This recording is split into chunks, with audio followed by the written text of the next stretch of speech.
Good job. Hey guys, this is Sam Evenson, the director of The Changing Room and the creator of Grimoire Horror. A lot of people were wondering how we pulled off the mirror effects in The Changing Room. There's a lot of impossible shots, an invisible cameraman, and some physics-breaking supernatural shenanigans. So while there was definitely a lot of VFX involved, you might be surprised to find out that a lot of it was practical. So here's a look behind the scenes at how we created the mirror box.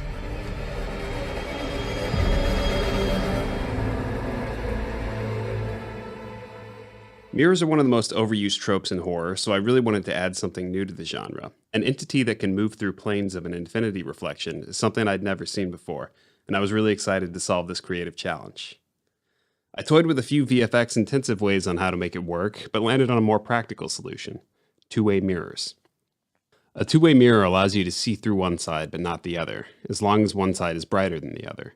It does this by using a thin metallic layer between the glass that allows a certain amount of light to pass through while the rest is reflected. So if there's more light coming from your side, you can see your own reflection only, but if the light comes through the other side, it'll work more like a window than a mirror. By using two-way mirrors, I figured we'd be able to plant the cameraman invisibly right behind the glass and shoot straight down the infinity reflection. Since this meant we'd need to build a set, I designed the whole thing in Blender first so I knew what dimensions I'd need to achieve the kind of framing I wanted. I did a walkthrough with our DP, Drew Gardella, virtually, where we were able to set up shots, decide which lenses we would need, and figure out lighting solutions before ever stepping on set. I then created a shot-by-shot storyboard and shot list. Producer Jamie Stevens and I then got to work creating a schedule, getting materials, and assembling our team. We rented a studio space to build the set in, and hired a local builder to assemble it based off my blueprints of the room, so we could easily remove the walls and mirrors to get the shots we needed.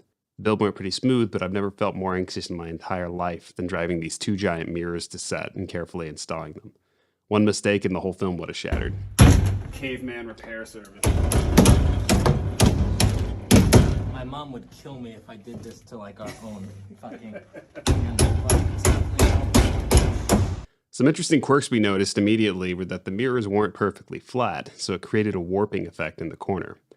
I actually think this is pretty cool looking, especially paired with the green shifting of the light, and it adds a really otherworldly kind of quality to the reflections. We had the glass shop give us a few smaller cuts of the mirror to use as a camera filter.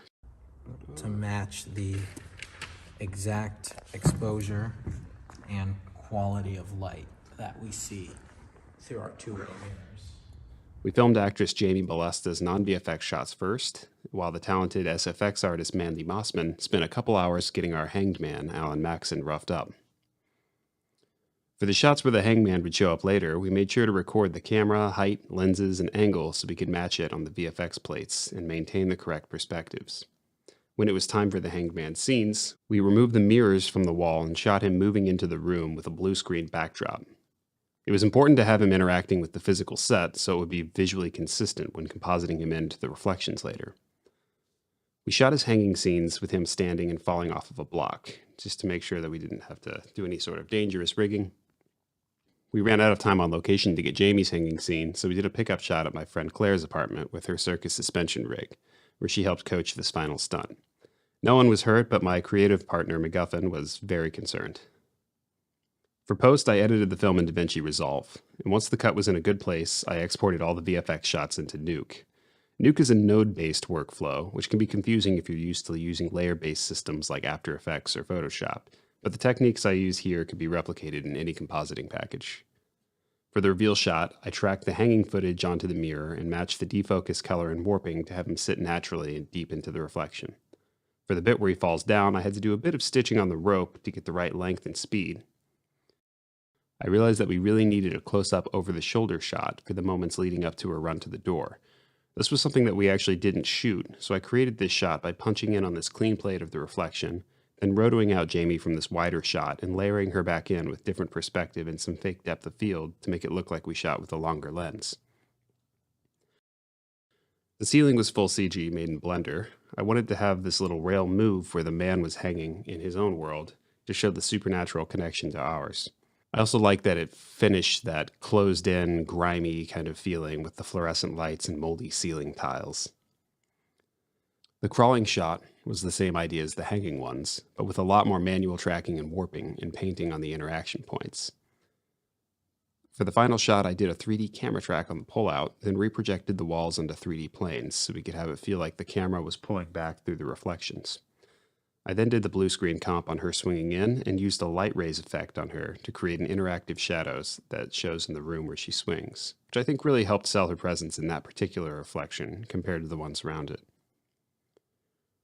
There were a few more minor effects like paintouts, there was a CG sign in the shop, a little mirror wobble that I added, and a few inevitable reflections that were caught on the backside of the mirror glass. Once this was all together, I sent it to my composer friend Aaron Drake. We wanted to use some unique sounds that created an eerie, glassy feel to give the reflection more of a character. He was able to come up with some really sick stuff using steel drums. Once we had all of this audio, we sent it to my friend Toby Mason to do the final mixing and sound design, and then the final color was done by Asa Fox in Resolve, and that about sums up post-production. Thanks so much for watching this, guys. This is the first BTS thing that I've done, so if there's something you really liked about it, or if you have any other questions, make sure to post in the comments and I'll try to respond to you. Like and subscribe. I'll be coming out with more original horror and filmmaking videos soon. Take care.